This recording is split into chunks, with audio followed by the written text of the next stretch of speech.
नमस्कार दोस्तों, स्वागत है आपका हमारे YouTube चैनल पीएमएस एस्ट्रोलॉजी में। आज की चर्चा का विषय है चंद्र और मंगल की युति। चंद्र और मंगल की युति से लक्ष्मी योग बनता है और व्यक्ति को काफी धनवान बनाता है। चंद्र मंगल युति पर यह किन किन भावों में बन रहा है जरूर देखना चाहिए।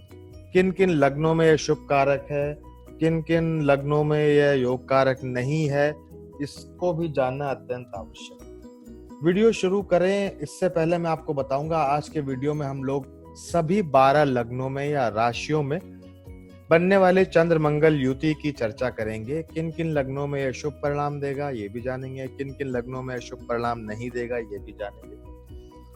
सबसे पहले हमें ये समझना होगा कि युति का अर्थ क्या है, कंजंक्शन क्या है।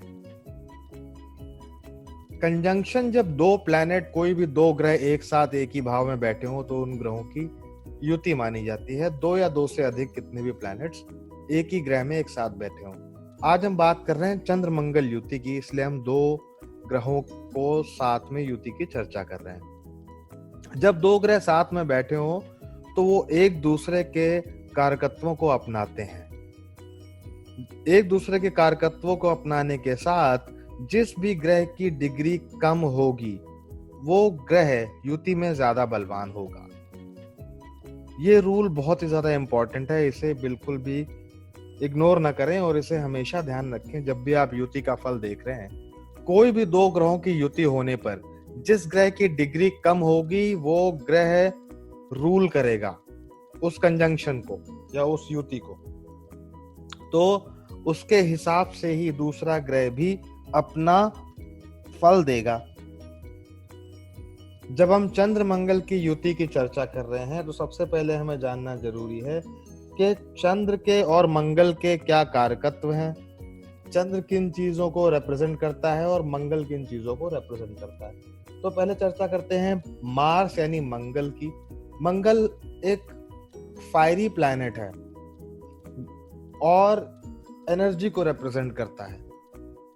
साथ ही साथ ये हमारे शरीर में रक्त को भी रिप्रेजेंट करता है, ब्लड सर्कुलेशन को भी रिप्रेजेंट करता है।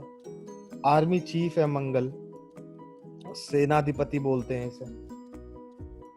शत्रुओं को भी रिप्रेजेंट करता है, हमारी सेक्स लाइफ को भी रिप्रेजेंट करता है, कर्जों को रिप्रेजेंट करता है, डिवोर्स को भी रिप्रेजेंट करता है, बीमारियों को रिप्रेजेंट करता है, हमारे छोटे भाई बहनों को या भाई बहनों को रिप्रेजेंट करता है।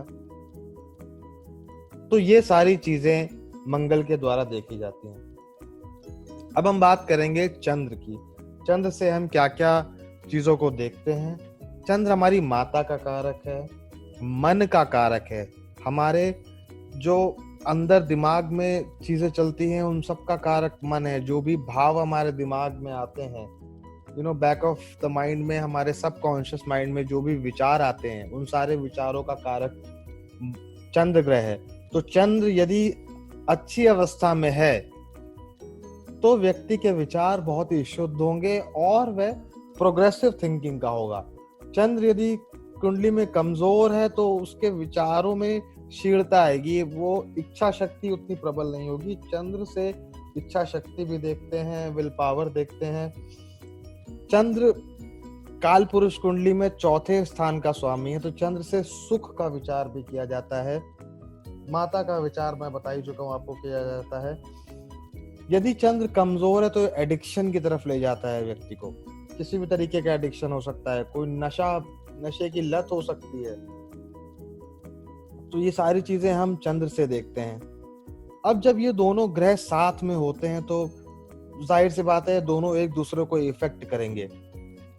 यदि चंद्र की स्थिति कुंडली में अच्छी है और साथ में मंगल विराजमान है तो क्या होगा, व्यक्ति के विचार अच्छे हैं, उन्हें उनमें एनर्जी मिल जाएगी उसे साथ में, तो वो अपने कार्यों को अच्छे से कर पाएगा। जो भी उसके मन में, जो भी उसके सपने होंगे उन्हें वो पूरा करने का पूरा प्रयास करेगा और सफलता हासिल करेगा और इस कारण उसे धन, वैभव, सारे सुख प्राप्त होंगे। यदि मंगल की स्थिति कमजोर है या चंद्र की स्थिति कमजोर है तो क्या ये प्रभाव मिल पाएगा? ये प्रभाव नहीं मिल पाएगा।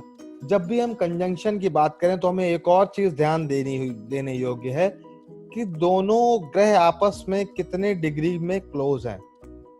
यदि कोई भी दो ग्रहों का हम कंजंक्शन देखें या युति देखें, तो अगर उनमें डिग्री का डिफरेंस बहुत ज्यादा है, 10 डिग्री से ज्यादा का डिफरेंस है फॉर एग्जांपल, तो उतना अच्छा फल नहीं मिलेगा, इनफैक्ट वो युति ही नहीं मानी जाएगी। ग्रह की वास्तविक युति तभी मानी जाती है वो 10 डिग्री के अंदर कंजंक्शन में है। अगर बिल्कुल क्लोज कंजंक्शन में है 3 डिग्री से कम, तो वो बेस्ट कंजंक्शन माना जाता है। यदि योग कारक ग्रहों की युति है, कोई भी दो ग्रहों की युति हो सकती है। यदि नकारात्मक ग्रह बहुत क्लोज कंजंक्शन में, तो नकारात्मकता को बढ़ाएंगे। तो इस तरह से हम युति देखते हैं और ये कुछ तरीके हैं जिनसे हम कंजंक्शन को फलित करते हैं। अब हम चर्चा करेंगे अलग अलग लग्नों के लिए शुभदायी है चंद्र मंगल युति या नहीं शुभदायी है, इसकी चर्चा हम करेंगे। तो आइए शुरू करते हैं सबसे पहले मेष लग्न से। मेष लग्न में यदि हम देखें, आप स्क्रीन में देख पा रहे होंगे, मेष लग्न का लग्नेश ही मंगल है और चंद्र है चतुर्थ भाव का स्वामी।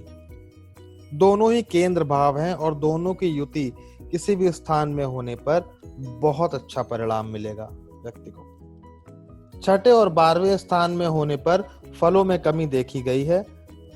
उसके अलावा किसी भी भाव में होगा, यदि अष्टम भाव में भी ये युति बनती है तो भी इतना बुरा प्रभाव नहीं होगा, हालांकि प्रभाव में कमी आएगी। तो ओवरऑल अगर हम देखें, आपकी मेष लग्न की कुंडली है और चंद्र मंगल की युति है, तो ये बहुत ही उत्तम है। अगर ये शुभ स्थानों में है तो बहुत ही अच्छा है। ये आपको धन, वैभव, सारी चीजें दिलाएगी, व्यापार में सफलता दिलाएगी। यदि आप किसी जॉब में हैं तो आपका प्रमोशन होगा और अपनी दशा अंतरदशा में, मंगल या चंद्र की दशा अंतरदशा में इन युतियों का प्रभाव बढ़ जाएगा और ये एक्चुअली रिजल्ट देना शुरू कर देंगे। अब हम बात करते हैं वृष राशि की या वृषभ राशि की या लग्न की। इनके स्वामी ग्रह बनते हैं शुक्र। अब हम देखते हैं, चंद्र यहाँ पर तीसरे स्थान के स्वामी है और मंगल यहाँ पर सप्तम स्थान के स्वामी है और द्वादश स्थान के स्वामी है, और शुक्र और मंगल आपस में शत्रु भी हैं। इस कंडीशन में क्या चंद्र मंगल की युति अच्छा फल दे सकेगी वृषभ लग्न या राशि के जातकों को? तो वृषभ राशि की कुंडली में चंद्र मंगल की युति शुभ फलदायी नहीं है, क्योंकि सप्तम स्थान को हम मारक स्थान भी बोलते हैं और शुक्र और मंगल परस्पर शत्रु भी हैं। शत्रु होने के कारण ये एक दूसरे का भला नहीं करेंगे और चंद्र शुक्र में भी शत्रुता है। इन दोनों कारणों से ये चंद्र मंगल की युति यहाँ पर शुभ फलदायी नहीं होगी। अब हम बात करते हैं मिथुन लग्न की कुंडली में। मिथुन लग्न की कुंडली में यदि हम देखें तो मंगल बनते हैं षष्ठम स्थान के स्वामी और एकादश भाव के स्वामी, और चंद्र बनते हैं द्वितीय स्थान के स्वामी। यहां पर भी अच्छा फल नहीं देगी युति। अब हम बात करते हैं अगली लग्न कर्क लग्न में। कर्क लग्न में यदि हम देखें तो चंद्र लग्नेश हैं, फर्स्ट हाउस के लॉर्ड हैं, प्रथम भाव के स्वामी हैं, और मंगल पंचमेश है। यहाँ पर बहुत ही शुभ फलदायी है चंद्र और मंगल की युति। यदि शुभ स्थानों पर है, मंगल या चंद्र में से दोनों में से कोई नीच के नहीं है, तो बहुत अच्छा परिणाम मिलेगा। अब हम देखते हैं सिंह लग्न की कुंडली में कैसा परिणाम देंगे। सिंह लग्न की कुंडली में मंगल और सूर्य क्योंकि लग्नेश हैं, सूर्य, मंगल और सूर्य मित्र हैं और चंद्र भी मित्र हैं। हालांकि चंद्र यहाँ पर द्वादश भाव के स्वामी हैं, पर ये सूर्य के अधिमित्र होने के कारण मंगल और चंद्र की युति बहुत ही अच्छा फल देगी। अब हम बात करते हैं कन्या लग्न की कुंडली में कैसा फल देगी। कन्या लग्न की कुंडली में यदि हम देखें, तृतीयेश है मंगल और षष्ठेश है, और चंद्र यहाँ पर एकादशेश है, यानी एकादश भाव के स्वामी है, तो यहाँ पर भी ये अच्छा फल नहीं देगी। अब देखते हैं तुला राशि में, तुला राशि में यदि हम देखें, द्वितीय स्थान के स्वामी और सप्तम स्थान के स्वामी मंगल हैं। चंद्र यहाँ पर दशम स्थान के स्वामी हैं। तो ये बहुत अच्छा फल नहीं देगी। कुछ कुछ स्थानों में हो सकता है कि ये नॉर्मल फल दे, बट ज्यादातर ये बुरा फल ही देखा गया है। अब हम बात करते हैं वृश्चिक राशि, जो कि मंगल की राशि है। वृश्चिक राशि में मंगल लग्नेश हैं और षष्ठेश भी हैं, और चंद्र यहाँ पर त्रिकोण भाव नवम भाव के स्वामी हैं, भाग्येश हैं। तो इन दोनों की युति बहुत ही अच्छा फल देगी। अब देखते हैं गुरु की राशि धनु राशि में या धनु लग्न में। धनु गुरु की मूल त्रिकोण राशि है, गुरु की प्रिय राशि है। मंगल गुरु के मित्र हैं।